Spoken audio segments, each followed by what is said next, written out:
Hello friends, welcome back to sports next podcast series. और आज हम आपके सामने फिर से लेकर आए हैं pre match analysis. Match number 11, Rajasthan Royals versus Chennai super Kings.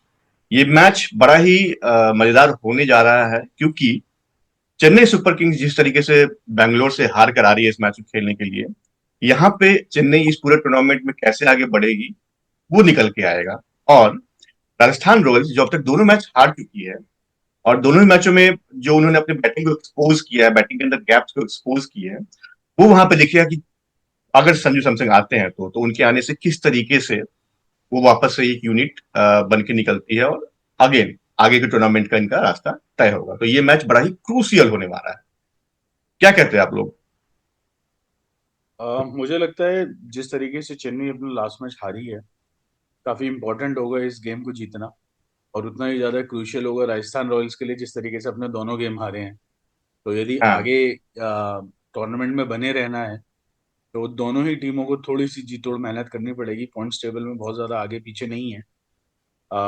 दोनों बॉटम की साइड ही है, लास्ट फोर में हाँ। ही है। हम्म। सो कहीं ना कहीं एक निर्णायक मैच होगा। पॉइंट्स टैली में किस तरफ जाएंगी, बढ़ेंगी दोनों। हम्म। राजस्थान रॉयल्स के लिए ज्यादा वाइटल है, बिकॉज उनकी हालत बिल्कुल ही खराब है। इस तरीके से पिछले दोनों मैच हम्म। गए, कहीं भी कोई तालमेल दिखा नहीं टीम में, ना ही कोई कैप्टनसी में उतना इम्पैक्ट डाल पाए हैं अभी तक रियान पराग। तो उम्मीद करते हैं कि संजू सैमसन की वापसी से कुछ मनोबल बढ़ेगा खिलाड़ियों और टीम दोनों। अक्षय, अगर मैं पिच की बात करूं तो गुवाहाटी का स्टेडियम कैसा लगता है आपको? देखिए, लास्ट मैच में तो स्पेशली गुवाहाटी में जैसा कि देखा गया था कि मोइन अली और वरुण चक्रवर्ती ने दो दो विकेट्स लिए थे। विकेट हाँ। काफी स्लो था, तभी वो 150 के अराउंड ही रन बना पाए थे राजस्थान रॉयल्स। हम्म। और हम्म। रियान पराग ने पोस्ट मैच में बोला था कि ये शायद इस विकेट पे 170 के आसपास हमारा टोटल अच्छा रहता है, बिकॉज विकेट थोड़ा स्लो था। हाँ। तो अगर विकेट स्लो रहेगा तो फिर चेन्नई के तीनों स्पिनर्स फिर से रविचंद्रन अश्विन, नूर अहमद और रविंद्र जडेजा जो है, इन तीनों का बड़ा मतलब महत्वपूर्ण रोल क्रूसियल रोल रहेगा एक इस होगा। मैच के लिए भी। हम्म। जी हम्म। बिल्कुल।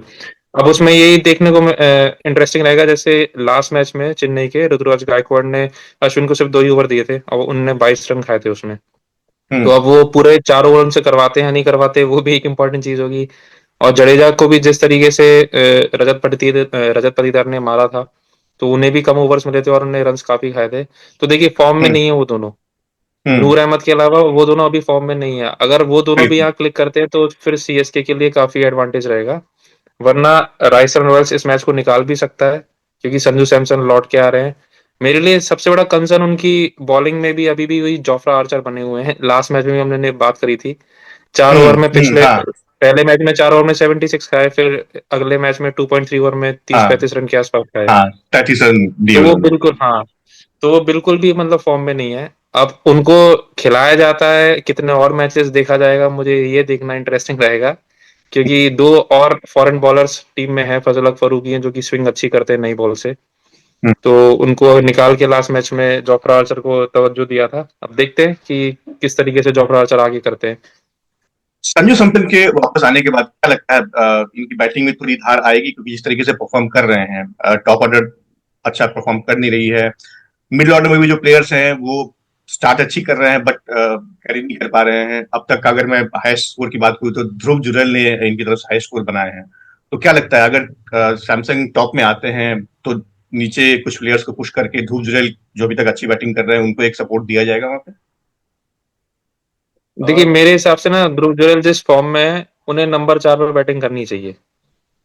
अगर आप थर्ड नंबर पे रियान पराग को खिला रहे हैं, पहली बात तो रियान पराग मेरे हिसाब से थर्ड नंबर के बैट्समैन है नहीं, लेकिन थर्ड अगर नंबर क्योंकि बैट्समैन उनका नहीं सक्सेस है। जो था राजस्थान रॉयल्स के लिए, वो लास्ट सीजन भी जब वो फोर्थ नंबर पे बैटिंग किए थे तब आया था। तो हम्म। ध्रुव जुरैल फोर्थ पे बैटिंग कर सकते हैं, है ना। और उनके अलावा शिमरॉन हिटमायर को भी थोड़ी रिस्पॉन्सिबिलिटी लेनी पड़ेगी। अब वो वाली चीज नहीं रही है कि आपको आके छक्के मार के मैच खत्म करना है, आपको थोड़ी हम्म। इनिंग भी चलानी पड़ेगी। बिल्कुल। तो मेरा तो ये बिल्कुल। मानना है, फोर्थ नंबर पे ध्रुव जुरैल को मैं देखना चाहूंगा। मुझे ऐसा लगता है और कि इनको एक मिडिल ऑर्डर में एक और किसी बैट्समैन को ऐसा निखारना पड़ेगा, ताकि इनकी थोड़ी सी डेप्थ बढ़े। ताकि आपका हम्म। ध्रुव जुरैल हो, चाहे शिमरन हेटमायर हो, या रियान पराग खुद हो, ये लोग तीसरे चौथे पांचवें नंबर पे आए, जो एक rather third fourth fifth Shubham. Down पर आए। अ, कोई और शुभम, अभी मैं उतना उनमें एक्सपीरियंस हाँ, या तो वो वही वही मैं कह एक्सपोजर रहा था कि नहीं मिडिल देख ऑर्डर में पा रहा शुभम हूँ। दुबे है, लेकिन वो इतनी हम्म, एक्सपीरियंस के पास है नहीं कि वो किसी भी इनिंग को अगर हम्म। शुरू के 2-3 ओवर में अगर 3-4 विकेट निकल जाते हैं तो उसको कैरी कर पाए उतना। किसी भी गेम में जो चलिए। हम्म थर्ड नंबर पोजीशन होती है विच इज वन डाउन, बहुत इंपॉर्टेंट होती है। यदि स्टार्ट अच्छा मिला है तो आपको उसको कैरी करना पड़ेगा, यदि स्टार्ट अच्छा नहीं मिला है तो आपको बिल्ड करना पड़ेगा। तो ये सारी जो हम्म थर्ड नंबर पोजीशन होती है वो बहुत ही इंपॉर्टेंट रोल प्ले करती है। और हम्म वहां यदि आपके पास वो नहीं है, बिकॉज रियान पराग, मतलब मैं आई सी Riyan Parag after 15th over. यदि वो पांचवे पर हम्म आए, चाहे चौथे पर आए, छठे पर आए, बट उनकी बैटिंग का धार ही वही है कि भाई मुझे मारने हैं, ताबड़तोड़ मारने हैं, चले तो चले, नहीं तो कोई बात हाँ, नहीं। और एक हम्म। अजीब सा सेम पता नहीं गोज गुस्सा फॉर दिखता है उनके अंदर, क्या है पता नहीं, क्यों गुस्से में खेलते वो इतना। एटीट्यूड है बिना बात का मेरे हिसाब से तो, बिकॉज अभी तक आपने इतना कुछ प्रूव किया नहीं है and still you are showing your attitude. I don't know same why, goes but for उनका सेम एटीट्यूड कैसा रहा है। Same goes for Shimron Hetmyer also, कि 3 या 4 ओवर का यदि गेम है, आप चेस कर रहे हो, आपको 18 पे 50 चाहिए, 60 चाहिए, तो I think he could be A handy player. But आप सोचो हम्म। कि वो चौथे पांचवें 10 ओवर नंबर पे खेल जाए। आके 10 ओवर बाकी हैं और वो वहां से आपको 150 बना देंगे, दैट्स नॉट पॉसिबल। हम्म हाँ। It's a wrong expectation from a wrong player. मेरा तो मानना है कि जो सिचुएशन मिडिल ऑर्डर में राजस्थान की है, वही प्रॉब्लम चेन्नई भी जूझ रही है, क्योंकि अगर हम त्रिपाठी की बात करें या फिर हुडा की बात करें, इन दोनों ने भी परफॉर्मेंस तो दी नहीं अभी तक। हाँ, ऋतुराज ने भी हम्म। सेकंड मैच में ऑफकोर्स फ्लॉप हुआ, बट पहले मैच में उन्होंने एक अच्छा एक इनिंग खेला था। तो क्या लगता है, हुडा या फिर त्रिपाठी, इनको कुछ चेंज होगा इनके में से कुछ? देखिए, जब आप ओपन कर रहे हैं, जैसे राहुल त्रिपाठी की यदि बात करूं, कुछ बड़ा किया नहीं है, लेकिन जैसे कल या लास्ट मैच में आरसीबी के जो सॉल्ट ने इनिंग खेली थी, आई थिंक वो ओपनर यदि 10 12 15 बॉल में आपको 30 31 रन देके जा रहा है, तो he he has done his job. हालांकि राहुल हम्म। त्रिपाठी, मैं पिछले कई सीजन से बात करूं तो मैंने कभी ऐसा नहीं देखा कि राहुल त्रिपाठी ने कोई बड़ा ही 37 बॉलों में 80 मार दी हो या 60 मार दी हो। उनकी छोटे छोटे कैमियो ही आए हैं हमेशा।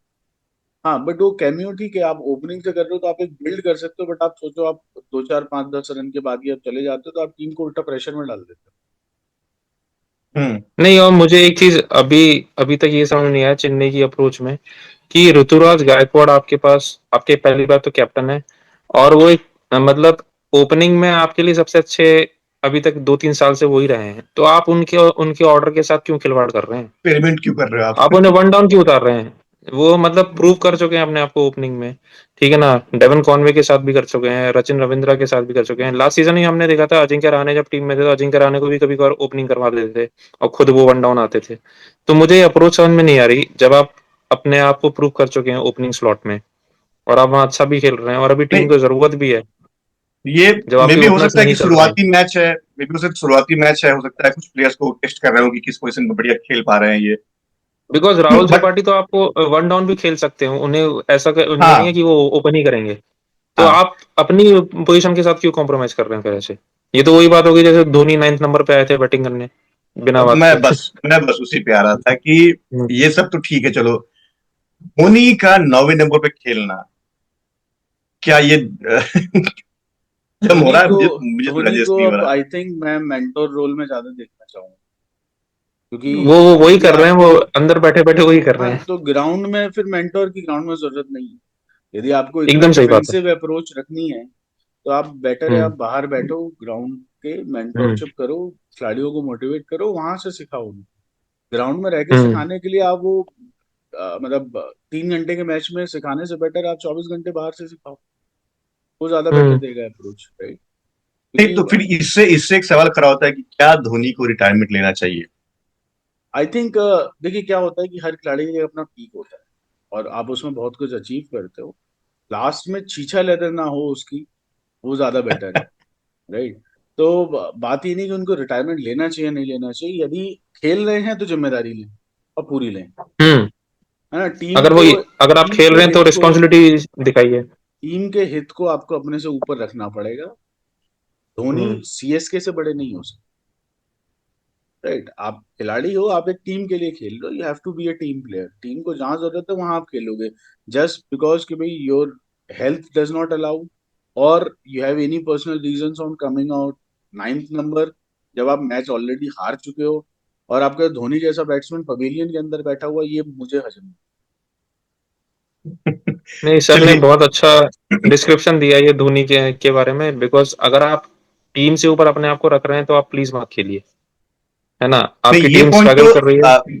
हाँ, ये पॉइंट इनफैक्ट अगर राइडू के कुछ स्टेटमेंट्स को अगर हम देखें तो उन्होंने भी कहा है कि जिस तरीके से चेन्नई का जो क्राउड है वो धोनी को एडमायर करता है और धोनी के आगे किसी को नहीं देखता है, और कहीं ना हम्म। कहीं धोनी उस चीज को एंजॉय करते हैं।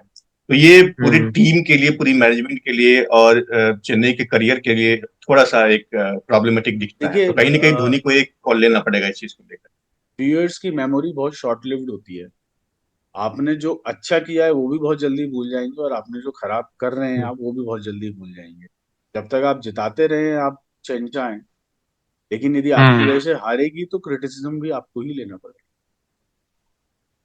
सो थाला फॉर रीजन से थाला फॉर नो रीजन हो जाए, उससे बेहतर है कि कुछ एक कॉल ले ले वो। हाला has to stay with the region. हाँ, हम्म। ये तो इसलिए हमने शुरू में बात की थी कि ये मैच बड़ा ही मजेदार होने जा रहा है, क्योंकि इस मैच में तीन चीजें डिफाइन होंगी। जिस तरीके से राजस्थान ने अपना पिछला सीजन खेला था, क्या वो धार वापस आएगी इस टीम में? चेन्नई का ये इस सीजन का आगे का सफर कैसा रहेगा?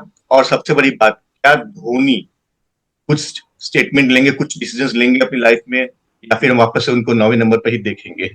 तो इस मैच को जरूर देखिए, बड़ा इंटरेस्टिंग मैच होने जा रहा है। और हमारी किसी भी बात से आपको लगता है कि हाँ हाँ ये एग्रीड पॉइंट है, तो हमें कमेंट करके बताइए। और अगर आप फैंटेसी टीम बनाते हैं तो हमारे टेलीग्राम चैनल पे जाइए। हर मैच के पहले हम वहां पे टीम अनाउंस करते हैं, उस टीम से इंसाइट्स लेकर अपनी टीम बना सकते हैं और अपनी जीत की संभावनाओं को बढ़ा सकते हैं। तो जुड़े रहिए हमारे साथ स्पोर्ट्स नेक्स्ट के पॉडकास्ट सीरीज के साथ, जहां पे हम इंटरेस्टिंग आईपीएल इंसाइट्स लेकर रहेंगे।